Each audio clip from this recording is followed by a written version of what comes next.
Hi అండి. ఈరోజైతే నేను ములక్కాడ టమాటా కర్రీ చేస్తున్నాను, మీకైతే చూపిస్తాను.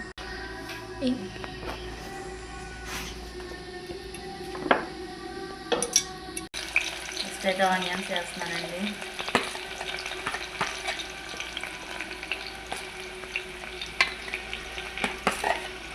ఉల్లిపాయలు అయితే చూస్తున్నానండి, బాగా గోల్డ్ కలర్ వచ్చేదాకా ఫ్రై చేయాలి.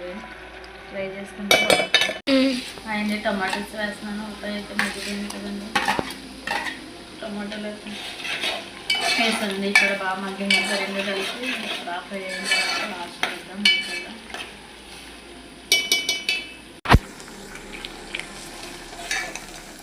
ఉల్లిపాయ టమాటా మగ్గిపోయిందండి. శనగపప్పు అయితే బాగుంటుంది అన్నదండి దీపిక. శనగపప్పు వేసి శనగపప్పు ములక్కాడ వండుతున్నాం. దీపికకి ఇలాంటి ఇష్టమైన ములక్కాడ శనగపప్పు అంటే ఫస్ట్ అయితే నేను ములక్కాడ ఒకటి వండదాం అనుకున్నాను. దీపిక అయితే శనగపప్పు వేయమ్మని సన్నది.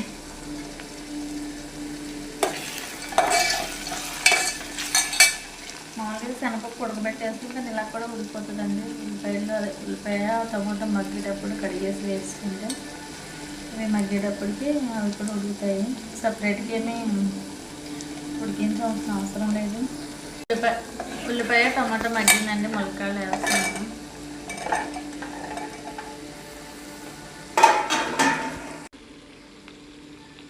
మగ్గినాయండి ములక్కాడ టమాటా పసుపు వేస్తాను. పసుపు వేసాను కదండి, కారం వేస్తున్నాను. 2 స్పూన్లు వేస్తున్నాను. ఇప్పుడైతే పిల్లలకుండా ఉప్పు వేస్తున్నానండి. నేను సాల్ట్ కన్నా ఉప్పు ఎక్కువ వాడతాను.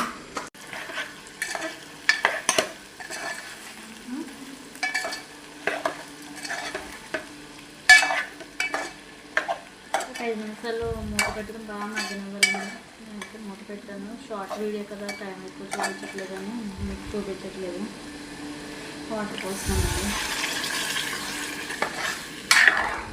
50 మినిట్స్ ఉడకనివ్వాలండి.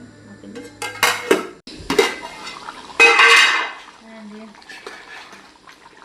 కర్రీ అయితే వచ్చిందండి, అయిపోయింది. మామూలు ఇలా ఉంటేనే బాగుంటుందండి, మరీ దగ్గరికైనా చేయండి. కొత్తిమీర అయితే వేసేస్తుంది.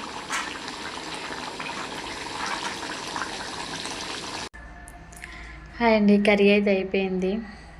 మీకు నచ్చితే లైక్ చేయండి, షేర్ చేయండి, సబ్స్క్రైబ్ చేయండి అమ్మా.